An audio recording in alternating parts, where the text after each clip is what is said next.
he mea kua tekau tau neke atu, tekau mārima tau e whakahaereti ana tēnei kaupapa. Ko awa kuia no rawa nei ngā reo, ko ngā reo I hopukena I te tau 2000. Nā reira, 20 mārima ngā tau te hipatanga mai te wā I tukuna mai I rāua kōrero. O kei te tākutai mihi ana ki a koe I te rewanga o tēnei pai tukutuku, kātahi te rau I miharo ko tēnei. A tēnā kōrewa, kei te pēhea ngā piropiro. Kei te tino reka katoa au I tēnei wāhanga rāhina, I te mea ko tutuki tēnei moe kua roa nei e tāri ana, kia tā ki tēnei wā, nā reira ko whakarewangia nei, I te rangi nei, kei te kua katoa au I tēnei wāhanga.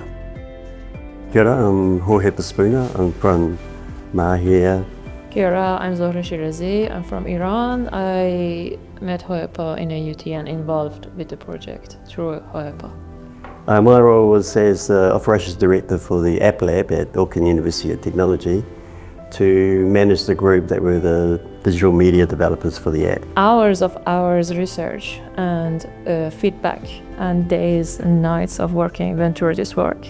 The detail-oriented in this project was the focus, and it's something that made this project what we are seeing today, because we truly love this project and we hope the next generation can use it and enjoy it and learn Te Oro Māori. Tino wai mari e roa tu tātou I te wā tamariki ana ne, e rā mahi katoa I mahi nge, koe neu I kōrero kei mō ngā kohanga reo nei, e rā pēr ka mahi pērangi ka kongi e ngā kai, ako rā ta ka mauria. E te mauria ki rā mahi ngā pō. Kāre, kai te pai no hoki nā ia nei, kai te eka, ka tahi toka mea ke te pōuriuri nei, a te iwa ngā haura nei, e ke atu, anaka, e kua kai ke te tuna. For many years, our mission has been te whakapiki ake I te reo Māori, me ngā tikanga Māori, māroto I ngā kōrerotanga. Radio Kahungunu serves as kaitiaki for over 2,000 archival recordings. A treasure trove gathered since the late 1980s. Our recordings contain a rich array of mātauranga belonging to all of us. We are committed to continuing this mahi, ensuring that the legacy gifted to us through our Pukapuka Kōrero continues to inform, educate and entertain our people.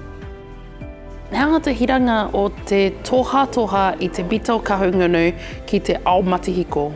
E āhei ai pia nā mea kai tawhiti atu e noho ana. Ko āhei rātai ki te hono mai, and ki te whaireo. Pai ake pia tērā noho I te kāina ko koe ana ke me tō rorohiko I kuna ako ana. Koe nā te pai o te reo irirani, whakamahi o tarina. Kai te pēhea te haramai a te kupu, pēhea na te oro o te kupu, kia te kai te whakahua. E mea nau, koe nei tō tātou reo tūturu.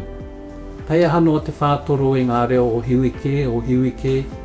Ko te mea rawe, ka tāia e wai rānei te whātoro ake. I tēnei wāhanga kārehe utu ki te tangata, tērā pia atona wā ka tākingi e te tangata ki te kuhu mai, engari ko tāku kia tāua kia ngai Māori, whātorongia, whakaputungia ki a koutou wā pūkoro, rorohiko rānei I te wā e noho kore utu ana.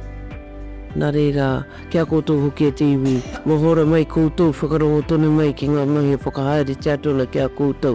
Ia rā mai tō tātou teihana nei, te reo iri rawe o Ngāti Kahungunu.